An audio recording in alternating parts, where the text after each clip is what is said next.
हाणे अवां खां अपडेट कयूं पिया दादू मां bureau chief MD Munir Lashari जी रिपोर्ट मुताबिक़ त मेयर अब्दुल्ला कॉलोनी जा रवासी मोहम्मद सिद्दीक पाई, हामिद पाई, मोहम्मद हुसैन पाई, वहीद पाई,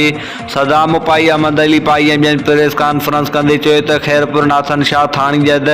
ॻोठ ट्रोड़ भरिसां दी रेड 2 में असांजी ख़ानदानी ज़मीन आहे जेका वॾड़नि खां वठी असांजी ज़ाती मिल्कियत आहे, असांजे खणत में आहे। पर कुझु टाइम खां कुझु बासर माण्हू नज़ीर खान लगारी, अब्दुल्ला लगारी, मुख्तियार रिंदु, शबीर रिंद ऐं ॿिया असांजे ज़मीन ते कब्ज़ो करण जी कोशिश करे रहिया आहिनि। हिननि इल्ज़ाम हणंदे चयो त ताज़ो कुझु ॾींहं अॻु मथे ॼाणायल जवाबदारनि असांजे ज़मीन ते अची असां मथां फायरिंग कई, जंहिंमें असांजा 3 ॼणा मोहम्मद सिद्दीक पाई, मोहम्मद बश्क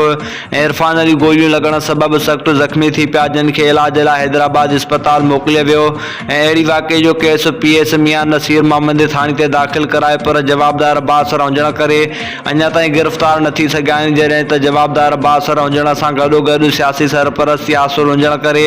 उल्टो असां मथां कोई FIR दाख़िल कराई आहे। असां IG Sindh, DIG Hyderabad, SSP Dadu doctor Abdul Khaliq Pirzado, DSP Khairpur Nathan Shah ॿियनि वसवारनि ऑफिसरनि खां मुतालबो करियूं था त असां मथां हमिलो करे असांखे ज़ख़्मी कंदड़ ऐं असांजे ज़मीन ते कब्ज़े जी कोशिश कंदड़ जवाबदारनि नज़ीर खान लगारी, अब्दुल्ला लगारी, मुख्तियार रिंद, शबीर रिंद खे गिरफ़्तार करे असां सां इंसाफ़ कयो वञे।